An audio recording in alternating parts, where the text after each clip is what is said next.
Dear students, welcome to my YouTube channel English Edu Friend. আমার এই চ্যানেলের মধ্য দিয়ে তোমাদেরকে ইংরেজির সমস্ত খুঁটিনাটি বিষয়গুলো তুলে ধরবো তোমাদের সামনে। তার আগে তোমরা অবশ্যই আমার এই চ্যানেলটাকে সাবস্ক্রাইব করবে, যাতে তোমরা নতুন নতুন ভিডিওগুলোকে আবার পেতে পারো। শুরু করা যাক। আজকে আমার বিষয়বস্তু হচ্ছে এপিজে আব্দুল কালামের জীবনী, যা স্ট্রং রুটস নামক তোমাদের ক্লাস 12-এর থার্ড সেমিস্টারের চ্যাপ্টার মধ্যে দিয়ে প্রকাশিত হয়েছে। এপিজে আব্দুল কালাম সাহেব কে ছিলেন এ বিষয়ে নতুন করে বলার কিছু নেই। 15ই অক্টোবর 1931 সালের তামিলনাড়ুর রামেশ্বরমে জন্মগ্রহণ করেন ভারতবর্ষের এই বীর সন্তান। তিনি 2002 সাল থেকে 2007 সাল পর্যন্ত ভারতবর্ষের 11তম রাষ্ট্রপতি হিসাবে দায়িত্ব পালন করেন।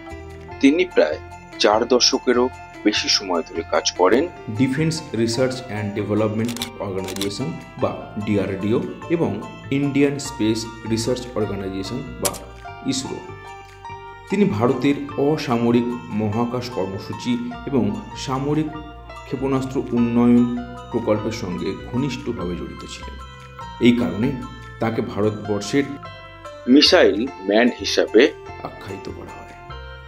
তিনি ব্যালিস্টিক ক্ষেপণাস্ত্র ও উৎক্ষেপণ যান প্রযুক্তির বিকাশে গুরুত্বপূর্ণ ভূমিকা পালন করেন। তাঁর অটোবায়োগ্রাফি স্ট্রং রুটসের মধ্য দিয়ে তিনি তাঁর শৈশব থেকে তাঁর কর্মজীবনের খুঁটিনাটি বিষয়গুলো, ভাব দর্শন সমস্ত কিছুকে তিনি তুলে ধরেছেন এই স্ট্রং রুটসের মধ্য দিয়ে। তো এসো শুরু করা যাক আমাদের চ্যাপ্টার। এপিজে আব্দুল কালাম সাহেবের পিতার নাম ছিল জৈনুল আবদিন এবং মাতার নাম ছিল আশিয়াম্মা। হ্যাঁ, খুবই সাধারণ নিম্ন মধ্যবিত্ত পরিবার থেকে উঠে আসা মানুষ ছিলেন এপিজে আব্দুল কালাম। তার বাড়িতে অনেক অনেক বাইরের লোকেরা খাওয়া দাওয়া করতে আসতেন। লোকেরা তার বাবা মাকে একজন আদর্শ দম্পতি হিসাবে দেখতেন। সুখে দুঃখে সমস্ত বিপদে আপদে তারা দুজনে পাশাপাশি থাকতেন। অনেক ভাই বোনদের মধ্যে তিনি ছিলেন অন্যতম। তার বাবা ছিলেন একজন ধার্মিক মানুষ। ঈশ্বরের সঙ্গে মানুষের এক আধ্যাত্মিক চেতনাবোধ জাগিয়েছিলেন তার বাবা। সাধারণভাবে শৈশবে এপিজে আব্দুল কালাম সাহেব তার মায়ের সঙ্গে খেতে বসতেন।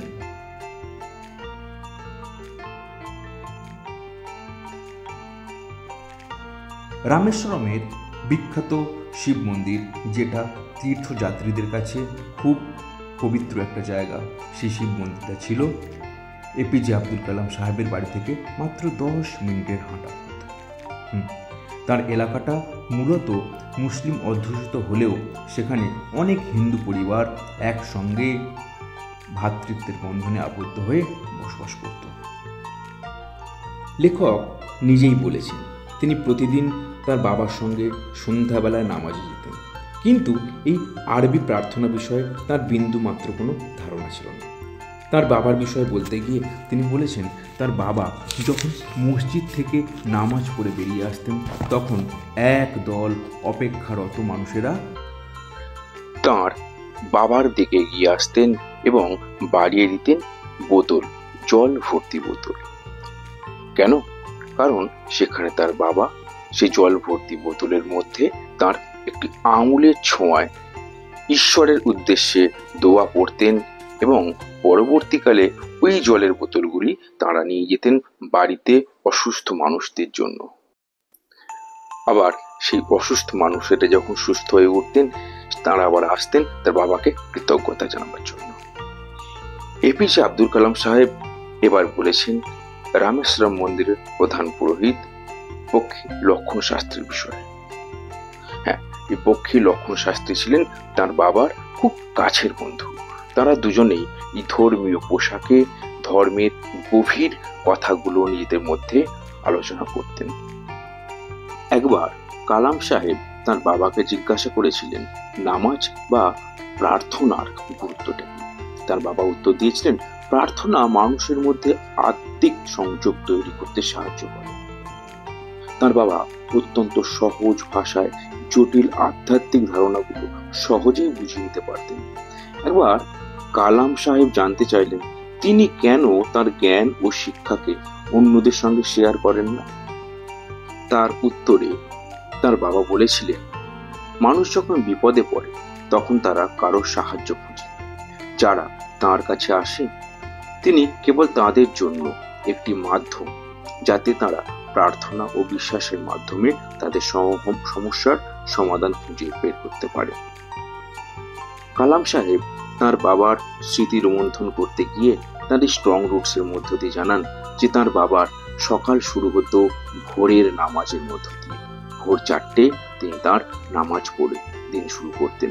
তারপর তিনি চলে যেতেন ছোট্ট নারকেল বাগানে, সেখান থেকে প্রায় 1 ডজন নারকেল নিয়ে আসতেন। এই রুটিন তিনি প্রায় 60 বছর বয়স পরেও অবধি কন্টিনিউ করেছিলেন। কালাম সাহেব তার বাবাকে সবসময় অনুসরণ করেছিলেন তার বিজ্ঞানের জগতে। কালাম সাহেব তার বাবার শিখিয়ে দেওয়া মৌলিক সত্যগুলোকে বোঝার চেষ্টা করেছেন এবং বিশ্বাস রেখেছেন যে এক অদৃশ্য মহাশক্তি রয়েছে যা মানুষকে তার কঠিন পরিস্থিতি থেকে বের করে এনে সঠিক পথে পরিচালিত করতে পারে। এই অধ্যায়ের মধ্য দিয়ে কালাম সাহেব তার শৈশব ও পরিবারের সরল জীবনযাত্রার কথা বর্ণনা করেছেন। তিনি তার বাবা মায়ের প্রতি গভীর শ্রদ্ধা প্রকাশ করেছেন এবং স্বীকার করেছেন যে তার শৈশবের অভিজ্ঞতা ও বাবার বিশ্বাস তার ব্যক্তিত্ব গঠনে গুরুত্বপূর্ণ ভূমিকা রেখেছেন। তিনি বোঝাতে চেয়েছেন যে আমাদের প্রাথমিক জীবন ও পারিবারিক শিক্ষা আমাদের ভবিষ্যৎ গড়ে তোলে। তাই শক্তিশালী মানুষ হতে হলে আমাদের শিকড়ও অনেক শক্তিশালী হতে হবে। যাক, আমার ভিডিওটা কেমন লাগলো তোমরা অবশ্যই কমেন্ট করবে। হ্যাঁ, তবে তোমাদের বারবার বলবো অবশ্যই তোমরা আমার চ্যানেলটাকে সাবস্ক্রাইব করে নেবে। আমি আরো অন্যান্য ভিডিওগুলোকে আপলোড করব। তোমরা সকলে ভালো থাকো।